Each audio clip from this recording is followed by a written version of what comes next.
Hello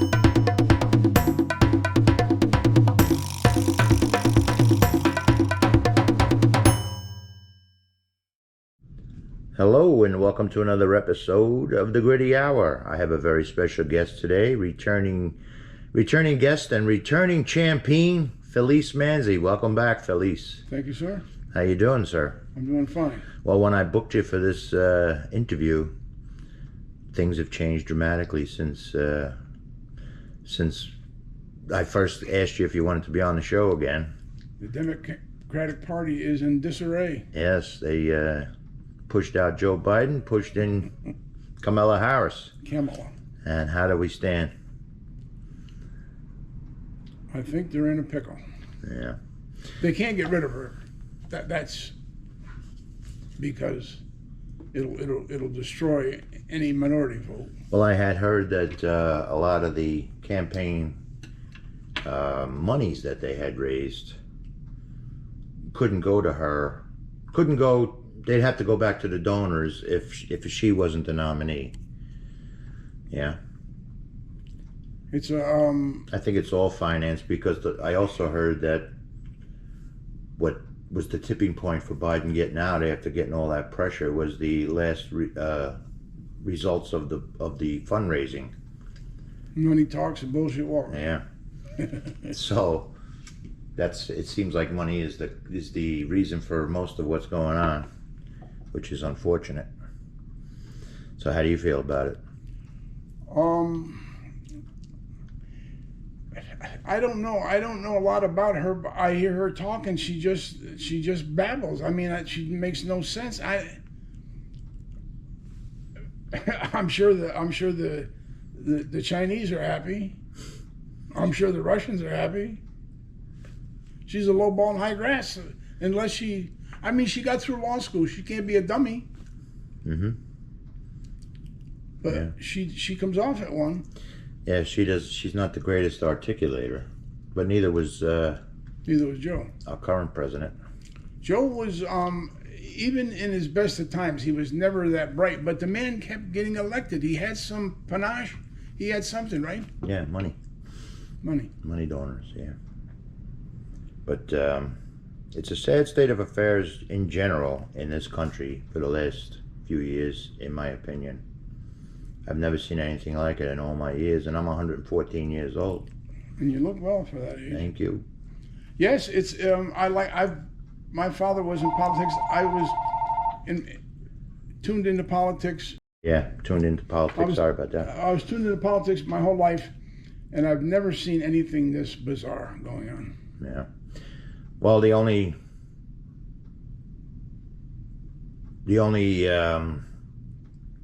thing I can remember is the 60, which I was too young to really remember, but the only precedent I could put my finger on is the 68 Democratic Convention when Lyndon Johnson had said he wasn't going to take his party's nomination. I will not seek nor will I accept. Yes. My party's nomination. The difference here is that Joe Biden sought it and accepted it until somebody said, no, you're going to lose. Get the hell out. And the cabinet, everybody's been lying for the last 2 or 3 years. That he was sharp, that he was articulate, that he was on things. Yeah. Look at the disarray this man has caused in the last 4 years. 2 world wars. Biden left $81 billion worth of military hardware in Afghanistan. You know, if a Lance Corporal in the Marine Corps lost his M4, he'd be court-martialed. and Lloyd Austin left $80 billion. They left Apache helicopters that needed a couple 100 gallons of avgas to get out. And they left them there. Yeah. I mean, that's not even believable. And nobody got fired. He didn't even get questioned, never mind. Yeah. Get fired. Well, the current nominee, and who knows, she might not even be the nominee by the time this airs, but the current nominee did a hell of a job on the border. She was the border czar. Terrific. Yeah. Only 8 or 12, maybe more than 12 million people weren't vetted, just came across the border. More people came across the southern border in the last 3 years than came through Ellis Island in 60 years. Wow. And those people were vetted. They had a relative here. they had a physical. These people are just pouring across from 120 different countries. Yeah. I'm sure some of them have job skills, but yeah, I bet you most of them don't. Well, the supporters of the, the defenders, I should say, of that issue would tell you, well, it's a racist thing, but how could it be racist? You're talking against more than just Mexicans. I don't even think there are any Mexicans in that group. They're from every country on the planet, including Europe. China. Europe, China. Chinese are buying tracts of land next to military installations. Yeah. This sounds like Saturday Night Live. There's only a few countries that aren't included in that influx of people. Maybe Canada. And they're all, there's more people in the world every day, and every day there's less jobs because artificial intelligence, because of a lot of reasons. And this poor disadvantaged people, they're what the Marxists want. They're coming here for benefits. They're getting credit cards. They're getting housing. You know what my grandfather got when he came here? A job. Mm-hmm. He didn't get a phone. Yeah. He didn't get a house. Yeah. Well, I know at that time, I don't know when your grandfather came here. I wasn't around. I was in New Jersey at the 1888. time. Well, anyway, I know you had to have a job spoken for before they even let you off the ship. That's right. Yeah. So I don't know how things change. Somebody mentioned to me yesterday that this country vacillates between its willingness and unwillingness to accept immigrants. And I said, no, we've been pretty consistent to accept legal immigrants. More than any other country in the world. Yeah. I mean, we still take in over 1 million people a year legally. It's the illegal part of it that is disturbing most Americans. And I say most because the polls say it's most Americans saying that this is the biggest issue of the election. And they're coming here to vote. They didn't come here to rape girls. They came here to vote. I don't know if they'll be able to get them qualified to vote in time. Some states you can vote with an electrical bill. They're getting driver's licenses. Yeah. They didn't. This is planned. They didn't bring them here not to vote. They're not causing all this disruption. There'll never be another concern. I think Trump's going to lose. You think so? Yes. Is this your prediction for 2024? I hope I'm wrong. I'm voting for Trump. I'm a Trump supporter. I voted for him before. I'll vote for him again. I voted for him because no Marines lost their legs. There were no wars. He made Italy and Germany and France pay their fair share of NATO. He reduced regulations. The country was better off. Yeah. If they what confuses me, if they pass the Inflation Reduction Act, why don't they pass the Inflation Elimination Act? Wouldn't that make sense? Yes. Yes. There's too many things that make sense that aren't being utilized. Yeah. Common sense hasn't been around for quite some time in this country.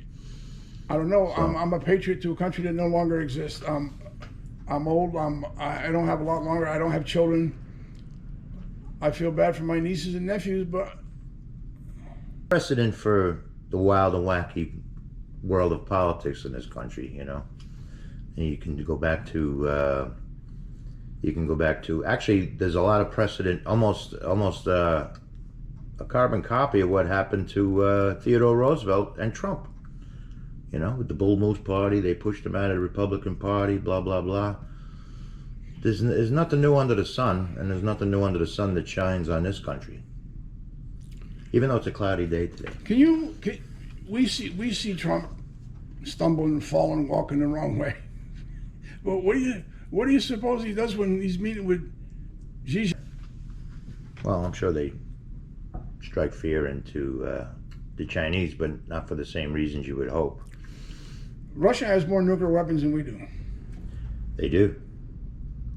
But, that's a redundancy anyway, so. And I hear that General Keane, he's on Fox, he says, the Ukraine is close to winning this. Russia's going to lose. How's Russia going to lose? They got nuclear. You don't lose when you have nuclear weapons. Where's he from, General Keane? He's from New York. I'm trying to pinpoint it because he has a New York accent. Yeah. He says that Putin's going to lose. Very intelligent fella. Yeah. He thinks Putin's going to lose the war? Yeah. Oh. Well, he's going to have an Afghanistanian type pullout, you know. If you have nuclear weapons and you get close to losing, you touch off nuclear weapons. I might not be old enough to specifically remember the '68 Democratic Convention, but I am old enough to remember Russia trying their best to get the hell out of Afghanistan back in, I guess, what was it, the late '70s, early '80s? They got out. One of the big reasons was the American Stinger missiles that we gave. Yeah. Technology, we've always had a leg up. And Biden also abandoned Bagram Air Force Base, which is probably the most strategic air base in the world. Yeah. Huge mistake. Yeah. What was he thinking? I don't know what he was thinking. Was he thinking? I don't know. All these people, like this lady that's the head of the Secret Service. All these people weren't picked because they were the best. They were picked because they checked the box. Yeah. DEI gone astray. Yeah. It's a method that they gave a shot at. It turns out it doesn't work. Doesn't work. What works is qualifications. Unfortunately, we're living through a lot of the progressive ideologies failing, and that's what, you know, one of the cruxes of why we're in the state we're in. You know, when Trump was president, there weren't troops of 20, 30 kids shoplifting stores. Trump said he's going to shoot them. That's a local issue too, though. You can't really pinpoint that to the president or the federal government, but there's a lot of DAs in certain states that are just not Democratic-run cities. Well, whoever's running them, they're not enforcing, you know, the laws, and they're not supporting the police. And this is, like I said, a progressive policy that was born out of the fella that got killed out there in Minnesota. Ever since, there's been a lot of progressive policies to, I don't want to use the term defund the police, but just to not support the police the way we used to. And the courts are not enforcing these laws. You know, if they capture, why would you, if you're a cop, why would you even bother risking your life to apprehend these guys if they're going to be out before you get off your shift? Did you hear that black lady speak at the Democratic National Convention? Very riveting about her son that was killed. About the Republican National Convention? The Republican National Convention. Her son was killed, and Alvin Bragg, he was convicted and he let him out of jail. Yeah. Very powerful speech. Well, this is the point I'm trying to make, is there are laws, and as long as the laws are on the books, it's, I think, the responsibility of the attorney generals of all of these states and districts to enforce these laws, or else get out of the way. You're right. A cop's going to say, why am I going to risk my neck when this guy will be out tomorrow morning? He'll be out before I get home. Before you even get off your shift. And that's really the crux of what's going on in terms of crime in this country right now. You know, there's always going to be a store that gets shoplifted, or a store that gets broken into, a bank that gets robbed. It's been going on since human history, right? But I've been in New York City since de Blasio was elected, and my wife and I used to go once a month. I used to go once a month, have steak dinner with a friend of mine. My wife and I would go to a show, go to a restaurant. We don't anymore. Why? Because it's dangerous. I can't carry a gun. I carry a gun when I go check my mail. Yeah. Well, yeah, there are a lot of, I'll go back to it again, a lot of progressive policies that have been proven to not work. And they have to be either eradicated, or we're just going to put up with the same crap we've been putting up for the last 4 or 5 years, you know? It sounds good. It just doesn't work. It sounds great, yeah. Everybody deserves a break. Yeah. Well, everybody deserves a second chance. I agree with that. But the 11th, 12th, 13th chance, by then it's like, you know, you start to develop a trend. Got guys with 30, 40 arrests. Yeah. And it just seems like the average citizen, average law-abiding citizen, is the one who takes it gets the kick in the ass from all of these policies. Robbing people coming out of restaurants, stealing their watches. Yeah, it's not good for business. Yeah. So, but I'm still bullish on America. America's been through worse. I don't think America's been through. I don't think America has been through worse than the times we are living in right now. Well, there are precedences, and there are. I think we're more divided than we were in the Civil War. Yeah, a lot of it goes. But we talked right before we started recording. A lot of it goes back to education. Who's teaching our kids, and are they being taught properly? As you had pointed out, somebody couldn't tell you when the American Revolution was, a graduate of the public school system. They thought 1948. And that's on the public school system. They're responsible for teaching these children. Public education is political indoctrination. Well, whether it's political indoctrination or a willful lowering of the standards, what you expect from the child, the student, one way or the other, you get you the same result, which is, uneducated populace. Uneducated people are easier to manipulate. Yeah. And now they're not only dumb, they're stoned. Yeah. Well, I've heard people complain to me about Manhattan. You talking about Manhattan? Because that's smoking marijuana on the street is legal now. I hear it's all over New York. And you can't get away from the smell, is what I've been told. And these, some of these people actually, I guess like I do, support the legalization of it, but you can't walk around with a can of beer in the streets. Why should you be able to walk around with a joint in your hand? And I heard the marijuana that people are vaping, kids are vaping today, is 90 times more potent than marijuana in the 60s, and it's causing a lot of psychological problems with these young kids. Yeah, what is it being laced with stuff? Well, there might be fentanyl in it too. They say there is fentanyl in some marijuana. Well, that's a very scary proposition, considering how many kids smoke or vaping. Why don't we? If this fentanyl has come from China, fentanyl was invented in the United States, and they built, I think it was Jensen Laboratories, which was later sold to Johnson & Johnson, built the first factory in China. Why don't we say to China, look, if you don't stop this fentanyl, we're going to, well, we can't say we're going to stop trade, because everything we have is made in China. What was the original purpose of fentanyl? Was it? It was a lot stronger than morphine or a painkiller or a antidepressant? Painkiller in hospitals for people having operations and. Okay. Yeah. Maybe the Chinese are getting even for the opium wars.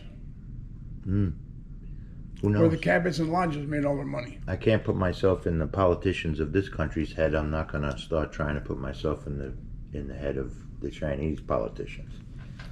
But it's certainly a problem that has to be. We have a myriad of problems that have to be addressed. 89,000 Americans a year dying from fentanyl.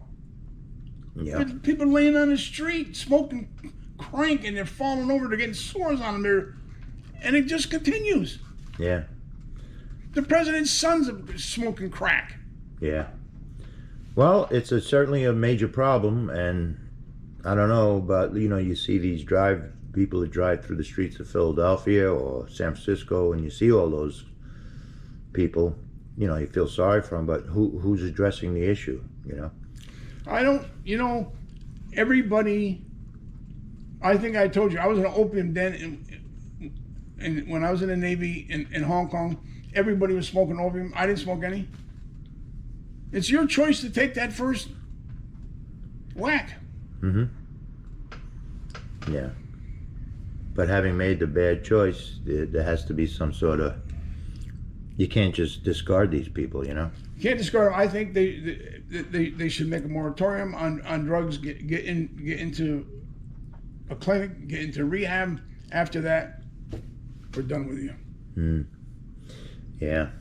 Well, I know that sounds cruel. If a guy's living in Mott Haven in the Bronx, among all the decay and crime, and he's smoking heroin, you might say, well, that guy's got an excuse. But if you're living in Millbrook and Pleasant Valley and you're smoking fentanyl, I mean, yeah. Why? The richest nation in the world, and we have 100,000, 80,000 people a year dying from drugs. Yeah, it's certainly a problem. But you know, we've had problems like this as well. We had a crack epidemic in the 90s. I remember that, and we addressed it anyway.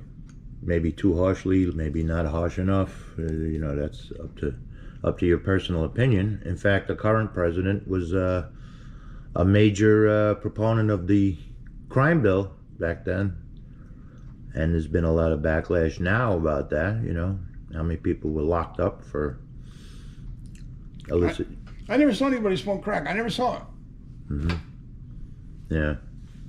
But they say it's some blast, and you're chasing that. I worked with a guy one time was smoked heroin. They call it chasing the dragon. Spent all his money, worked hard pouring concrete and smoking heroin. Mm. Yeah, it's very sad. He said it was like making love to a 350-pound female teddy bear. What an analogy. Yeah. That's what he likened it to. Mm-hmm. Well, we're going to take a short break, Mr. Manzi, because, you know, we're at the 20-minute mark and I have to change the batteries. If nobody notices, on the end user doesn't notice, we're using a GoPro today, and rather than what I normally use, Zoom. Okay. But this brings about the need to change batteries every 20 or so minutes. The technical end of this, mister, is your forte. Not my forte. This thing would sound and look a hell of a lot better if I was good at it. But we'll be right back in a second.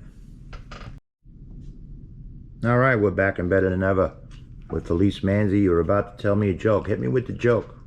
Guy walks into a bar, says to the bartender, he says, "I'll bet you $5 I can scare you." And the guy says, "You ain't scaring me, buddy." He says, "You bet?" He says, "Yeah." He says, "Okay, knock, knock." And the guy says, "Who's there?" He said, "Boo." The bartender says, "Boo who?" He says, "You owe me $5. So about 10 minutes later, a Jamaican guy comes in and says, the bartender says, the Jamaican guy, he said, "I'll bet you $10 I can scare you." He said, "You ain't scaring me, brother." He says, "Knock, knock." He said, "Who's there?" He said, "Boo." He said, "Hoobie booby." Okay. That's it? That's it. All right. Okay, I have a question for you. When I listen to the playback of this, I'll die laughing, I promise. Do you think Trump would have had 91 indictments if he had decided not to run? No. You know, If he came off the front pages, no one would ever have heard from him again. right. George Soros visited Biden's White House 12 times. He donated $500,000 to Alvin Bragg's campaign, who Bragg, on the onset of his campaign, said, I'm going to go after Trump. 91 indictments.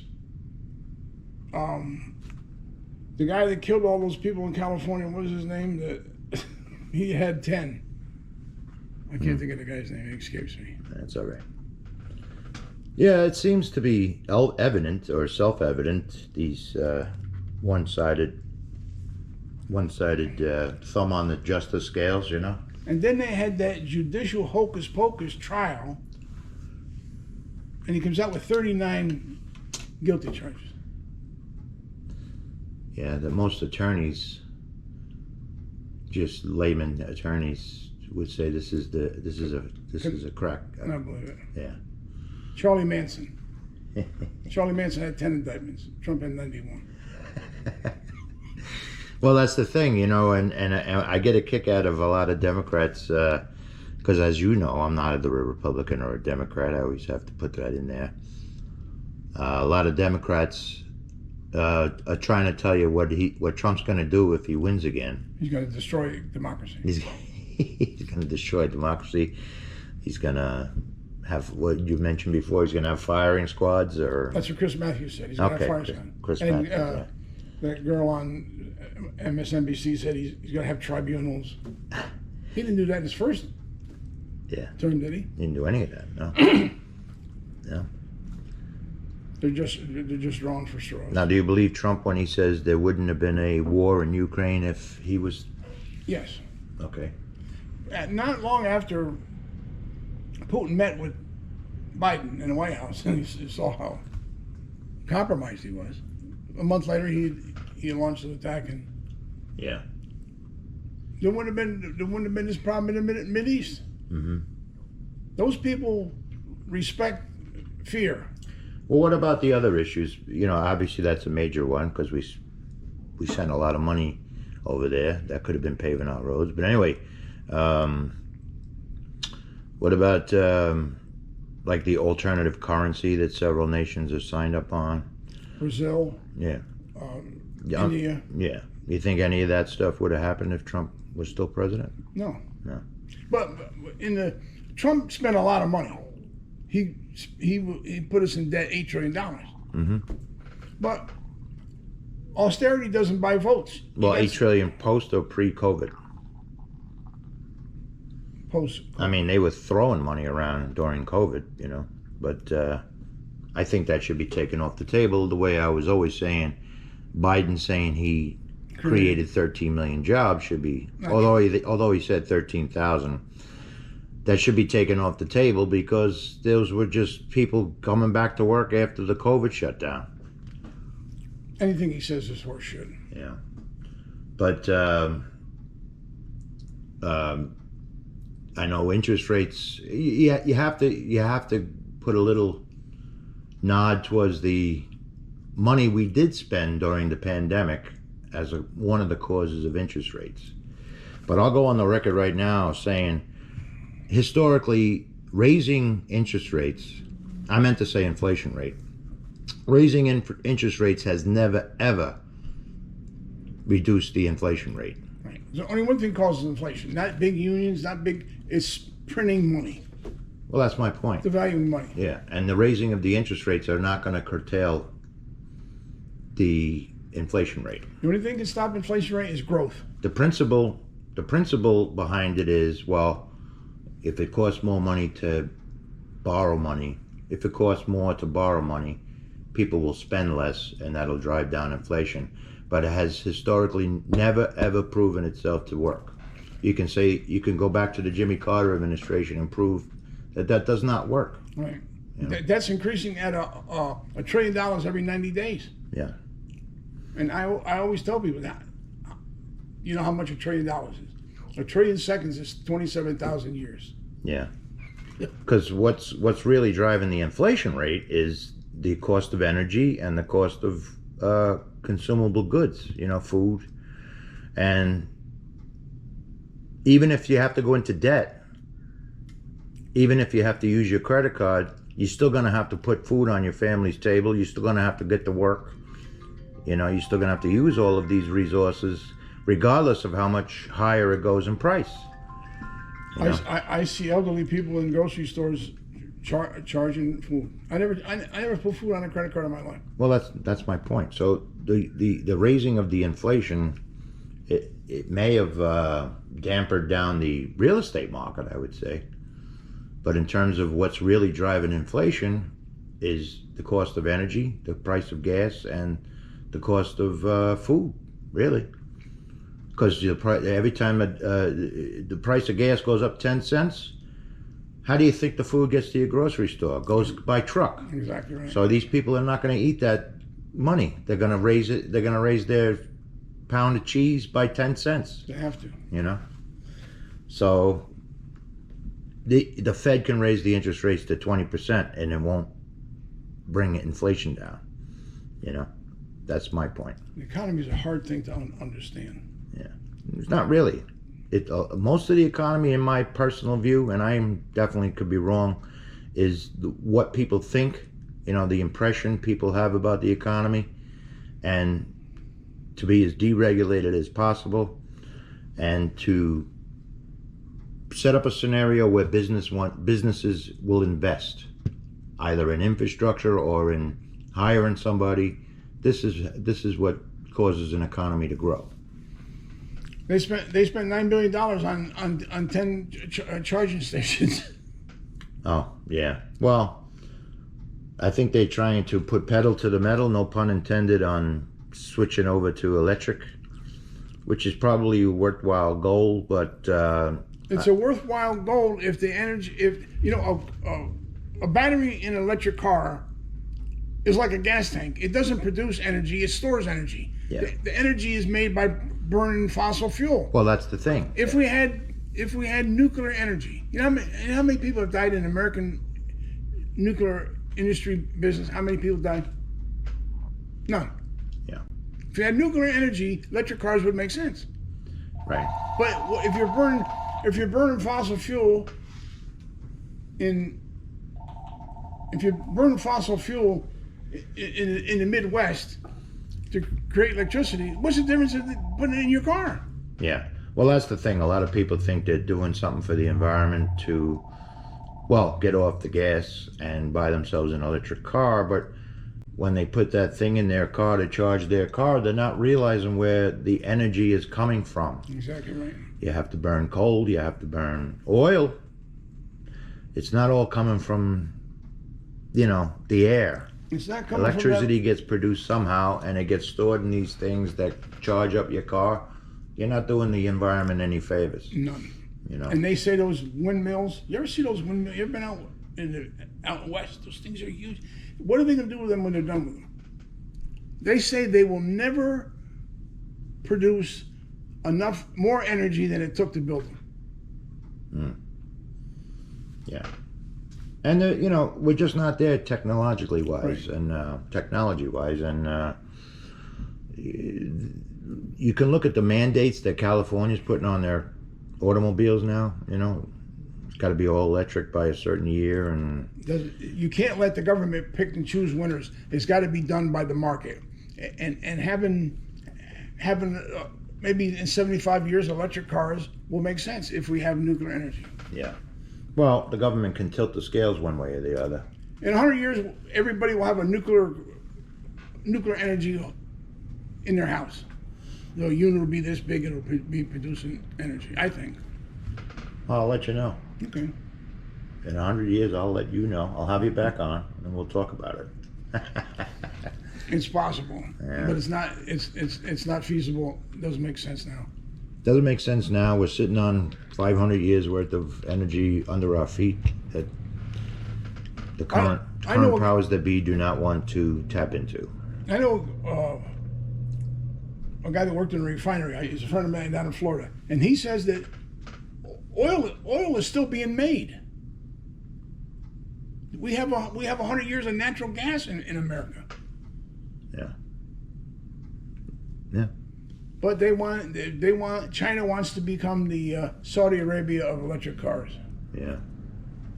Well, it's the people that have a America First view, to go back to Trump for a second, or people have a world view, and Trump actually said, I love the world too, but we can't help the world until we help ourselves. And we're not, this is why we're sending money to Ukraine. We're not in any position to send money to Ukraine. We don't have money.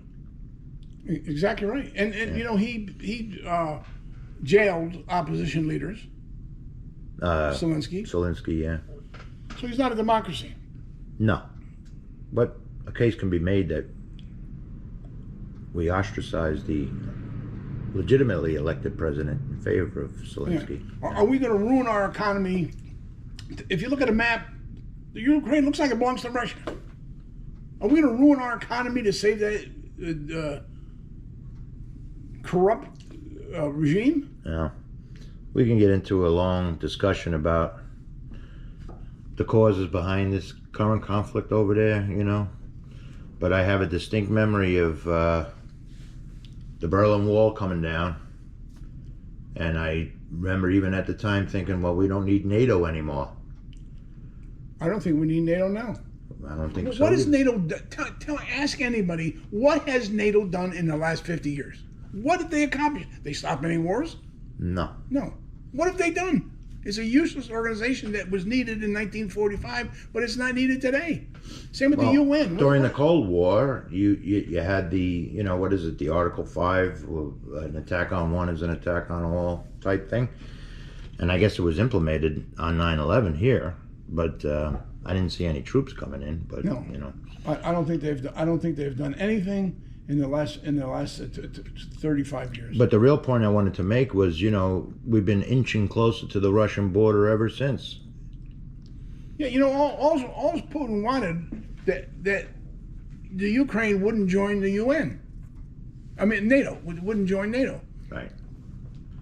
And now we're there. Well, how would we feel if the Putin was in Mexico?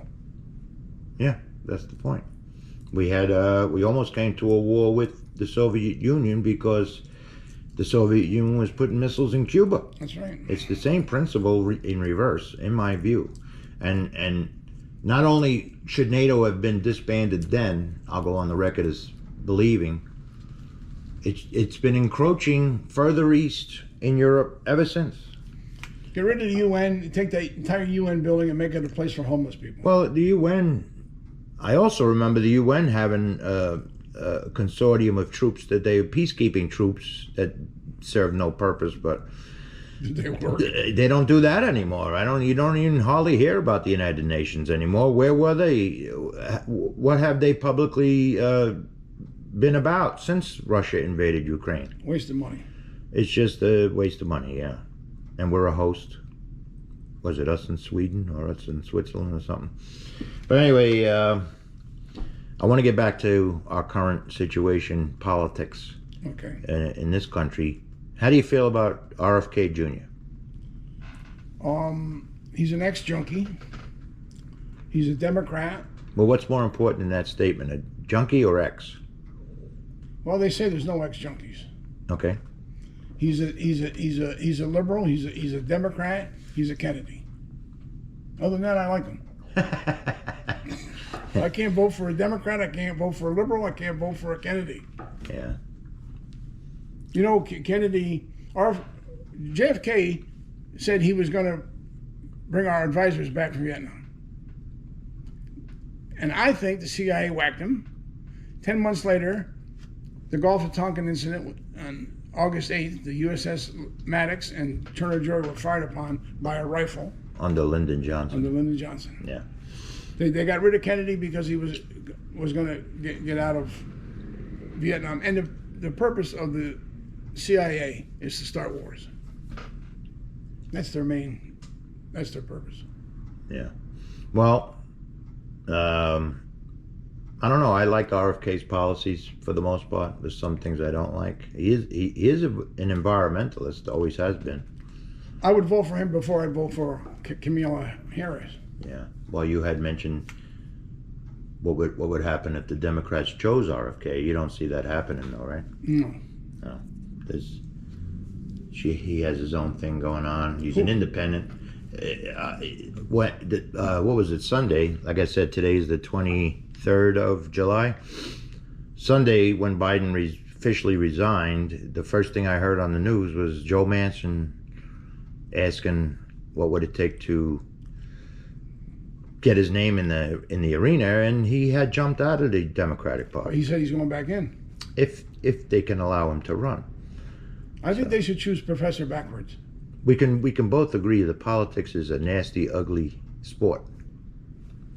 And money is everything. If you take the time to just read through it, money is what drove Biden out, and money is the reason Kamala's in there right now, because the rules apparently state that all that money they raised for the campaign couldn't be used if Kamala or Biden weren't on the ticket. So if Biden's dropping out and Kamala went with him, all that money would have to be returned.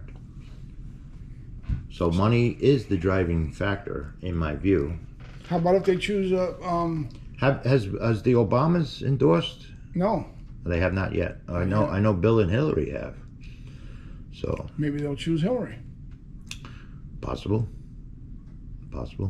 It's going to be an interesting month and a half between now and after the Democratic convention. But I might actually watch a convention for a change if this is still up in the air by then. Because that's the way the Democratic convention. That's the way conventions used to be. And You didn't pick the president until the convention. who's the professor that's running? Cornel West. I call him Professor backwards. Yeah, but maybe they'll pick him. Yeah, well, possible. I doubt it. I doubt they'll pick him or RFK, but, you know, I think both of them are no longer Democrats, apparently. I think both of them are independents, so. Kennedy's independent? He left the Democratic Party when they refused to let him on the ballot in the primaries, which Biden won handily every single primary. And this is, you know, which one is more undemocratic, I don't know, but, you know, it's hard to say, but... I was talking to a friend of mine out here the other day, a guy I don't know my life. Grew up with him, played football with him, school with him. Admits that Biden has dementia, he's senile, but he'd still vote for him before he vote for Trump. He'd still vote for Biden? Well, that means he'll still vote for Kamala. Of course. A lot of the vote Kamala will achieve will be anti-Trump votes, you know, but, so. Well, what else do you want to get off your chest? It's been about an hour or so, believe it or not, but we took a 15-minute break, so. I know these are, very interesting times. I think we are in a shitstorm, man, and I don't see how we're going to get out of it. I don't trust the election. They're going to get these people to vote. It's not going to be democratic, and they've been shouting about democracy for the last year. Well, that's everything in a nutshell. It's a matter of trust. There's so many things you don't trust that you did 20 years ago. The last election, now I have no proof anybody was stuffing ballots, but I have proof that the CIA, the FBI, and 51 intel agents were against Trump. Yeah. 51 of them. And 3 of those guys were ex-CIA heads. Yeah. Oh, about the Russian collusion thing? Yeah, about the laptop looks like Russian. That became the story, that it looks like Russia collusion. Not that it was, but it looked like it was. That became the story. Well, you brought that up maybe in a previous podcast or maybe in a conversation you were having with me in the street, but I remember telling you what's more alarming than that almost is why we have 51 of them. What the hell do we need 51 intelligence/defense agencies for? None of them trust the other one. And that's the real crux. I think it's a matter of trust. Nobody trusts the FBI anymore. No. And since last week, nobody trusts the Secret Service anymore. These are all government entities that have lost the public trust. The FBI planted evidence at Mar-a-Lago. Yeah. The leading. I still love the fact that they had to do a SWAT raid on Mar-a-Lago when Trump had Secret Service protection, which I think is hilarious. And they scattered stuff around and photographed it. Yeah. So who trusts the FBI after they plant evidence? Yeah. And then, you know, even Trump will tell you there's a lot of good people in all of these entities, but whoever's running the show in those places are all deeply corrupt, in my view. I lied to an FBI agent for 3 days. I lied so much my teeth were bleeding. He was a nice guy. His name was King. He was from Queens.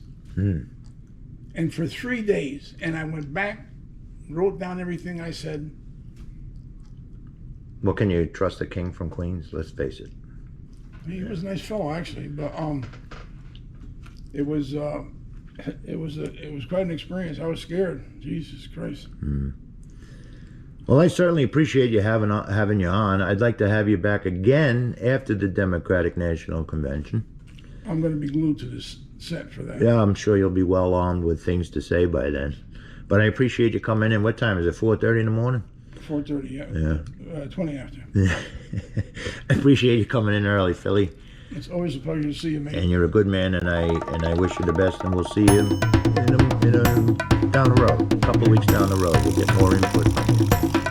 Okay, mate. All right, Phil. Thanks.